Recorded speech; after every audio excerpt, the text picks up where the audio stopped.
back inside MatrixGold once again. Thanks for tuning in. Hope the videos are helping your designing and customization process. If they are, please go ahead and hit that subscription button, tap on that notification bell for further content uploads. Leave me a like, drop me a comment, good, bad, or if you want to know more about a certain command or something, drop that in there and I'll try to get that up there.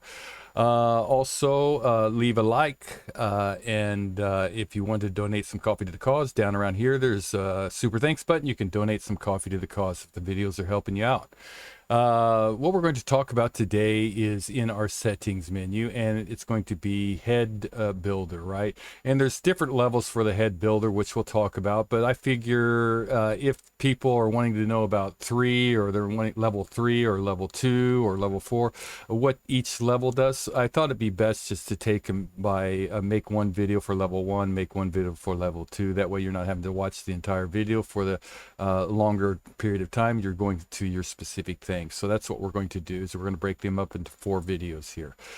So what we'll do is we'll just go to our gems menu and we'll just grab a gem to get started, and I'll select that gem. You don't have to. You can go to your head builder and it'll automatically select the gem.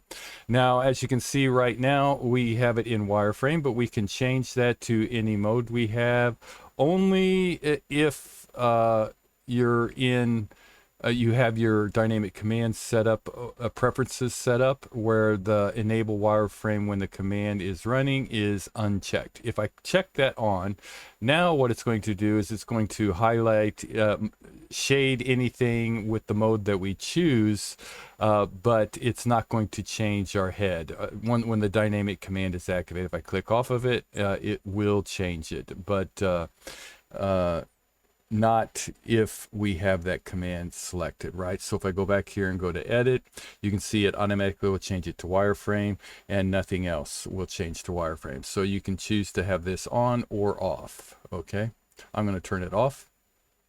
I like to see a little bit more depth, but you can do whatever is in your preference. Now, over here are all the dynamic commands for level 1, and level 1 basically messes with all the settings for each one. So, but we'll talk about that. But it will do everything for the entire head as we move it around for each command. So the first one we have is prong layout. We can change it to different styles of prongs, different positions.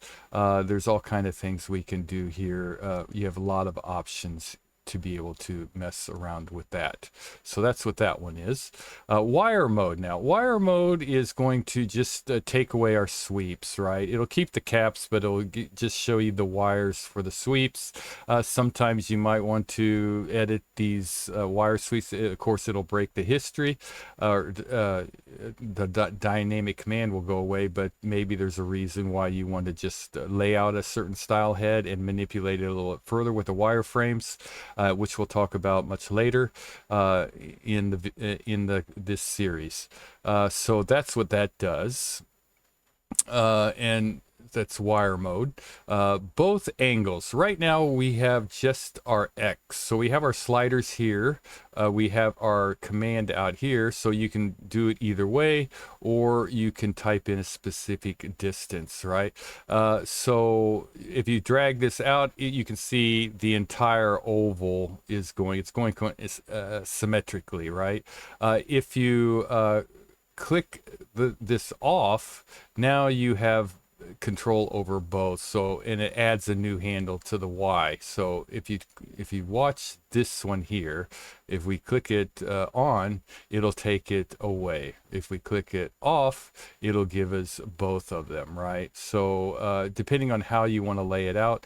Now this one will move it in the Y direction, this one will move it in the X direction, so you can kind of get it to exactly where you want it for whatever you're working on. If you turn it back off, it's going to go back to the X only, and you can adjust it from here, right? So we'll take it down a little bit, something like that, right? So that's those both angles, X and Y. Here we have prong profile.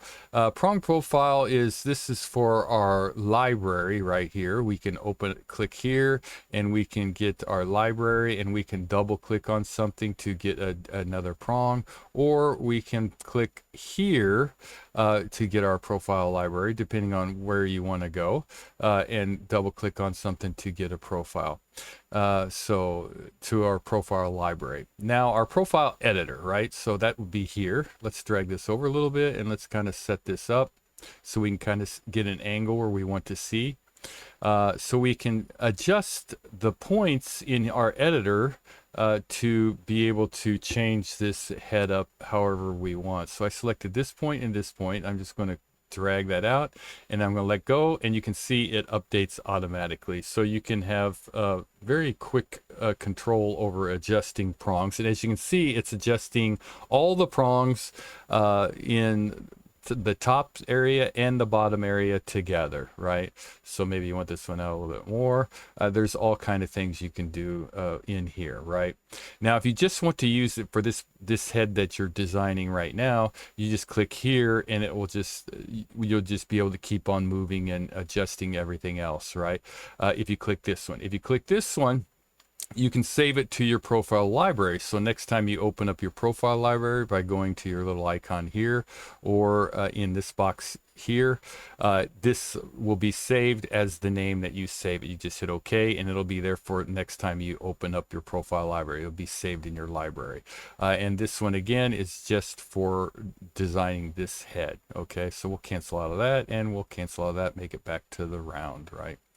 Okay, so that's your profile, and your rail profile is pretty much the exact same thing, except it's going to affect both rails, right?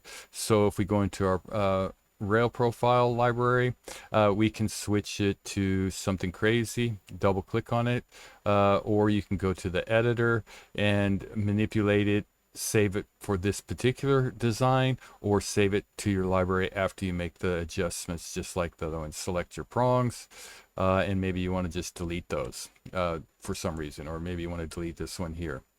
And you can see that it's updating accordingly, so it gives us a little bit different. That's for the rail, right? So you can adjust that. And again, here is just for this head. Save for your library, give it a name, and it'll be there next time. So we'll close out of that, go back to the normal, and we'll actually just go in here and switch it, I don't know, back to what it was, I guess. We'll just do both round for right now. All right, so you can adjust the profile library, or you can edit it. Edit profile libraries. Profile library, rail library. Okay, rail count, exactly what it says. So if you only want one rail, you'll be able to adjust it from here. If you want no rails, which sometimes you do, you can adjust it for here. If you want more than that, well, that's head size. We'll get to that in a second. If you want, I think it goes up to rail count. Goes up to 4, but if you wanted more, you can just type in the 7, and you can see it'll go ahead and load 7 in there. So it's totally your preference. We'll just put it back to 2 for now. Head size. Head size is our overall size. So it's going to mess with the thickness of the rails, and it's going to mess with the thickness of the prongs themselves. So you can adjust the overall thickness of everything in here. So if I take it down, I can make it much thinner, and if you take it up, you can make it much thicker. Usually stone sizes will kind of dictate prongs. If you're dealing with smaller stones, you probably don't want to go less than a 0.5 prong. If you're dealing with larger prongs, maybe anywhere from a 1.1 to a 1.3, you know, but really this larger, it just really depends, and the shape kind of depends on the stone as well. So that's that. Let's just take this down just a little. Around a 1.2. and you can type it in, or again you can use the handle here, which will adjust all the top and bottom as well, right? A head size, and that will also adjust the rails as well. All right, prong height above girdle, just that. You can use your slider here, adjust it up, adjust it down, or prong height above rail here, right? You can manually drag it depending on where you want it. Or you could type it in, right? Overall height, now that'll just drop the bottom down, keep everything at the top. So basically the depth of the stone, you know, how deep the stone or the head goes. And you can see everything's going to keep its same distances. In later ones, level 2, 3, and 4, we'll be able to adjust things individually, which we'll get to that in the next video. So the overall head height, let's just bring this up a little, something like that. Bend is kind of interesting. A bend will put a bend on the prongs, right? So if you want the bend to go out or you want the bend to go in, depending on what kind of stone or what kind of shape you're wanting to get. And as you move and put different things on there, you'll be able to see much different things. So let's just go ahead and first keep this one back to 0. So we'll just type in 0 there, so it's back to straight.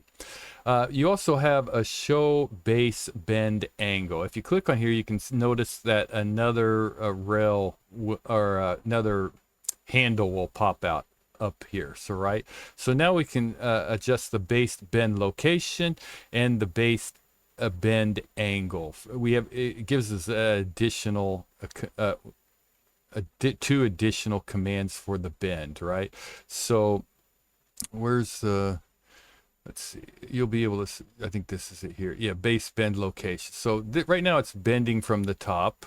So you can, well, let's stick with the base bend location. Yeah, that's the one.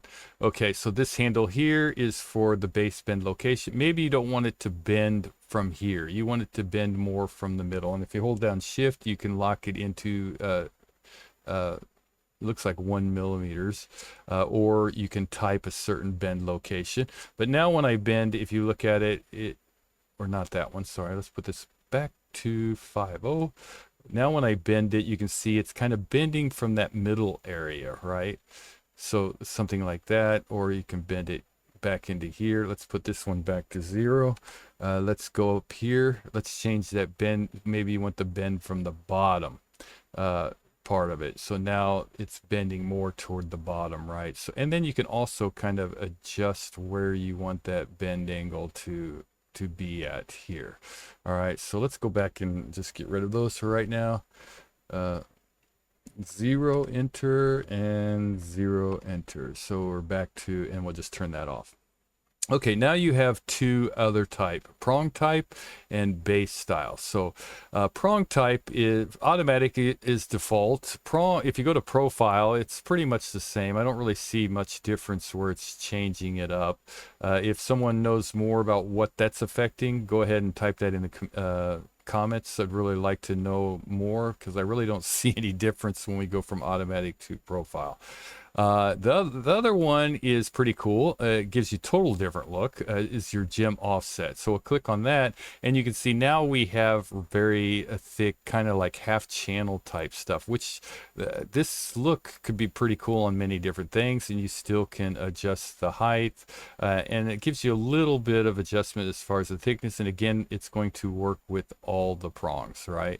Okay, so that's that. Let's go ahead and take that back to, and let's drag this down a little. Okay, now our base style, right? A head, it will just give you the normal head roundness, right? But we have 2 other options here. We have head point, and we have head cut to point. Okay, so head point, we'll put them in the center, but as you can see, they're not all going right over the top of each other. They kind of offset just slightly, right? So you get a little different look going around there, right?